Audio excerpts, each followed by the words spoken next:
هذا ما صاحبي كون جات فيها هادشي شنو هو يموت على والديه فهمتني. شوف يا بطاش حرام هادشي والله الا حرام.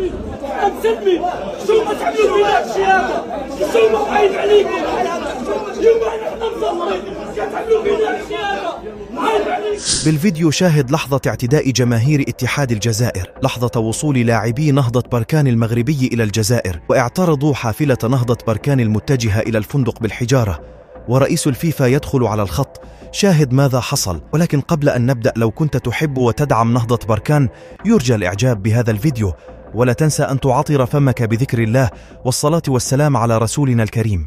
قبل المباراة المرتقبة لنهضة بركان أمام اتحاد العاصمة الجزائري في ذهاب نصف نهائي كأس الكونفدرالية التي سوف تقام بالجزائر هذا العام، فقد نقلت شبكة أفريقيا سبورت منذ قليل عن تجمهر عددا كبيرا من جماهير اتحاد الجزائر، وقد اعترضوا حافلة لاعبين نهضة بركان المتجهة إلى فندق إقامة الفريق، وقد قذفوها بالحجارة وقاموا بسب لاعبي نهضة بركان.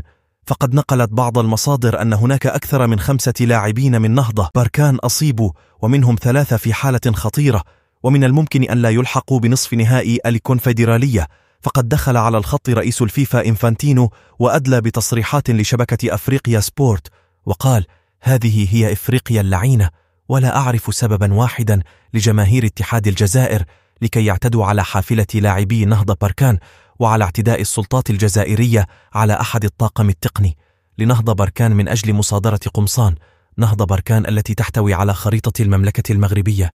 فهذا غير مسموح به إطلاقا. فأنا قد اتصلت برئيس الكاف وقلت له: لماذا لم تؤمن لاعبي نهضة بركان تأمينا جيدا؟ ولماذا تم الاعتداء بالحجارة على حافلة اللاعبين؟ فالفيفا سوف تحقق في هذه الواقعة، وسوف يكون هناك عقابا عسير على نادي اتحاد الجزائر. وفي النهاية لا تنسى الإعجاب بهذا الفيديو والاشتراك في القناة ليصلكم جديدنا.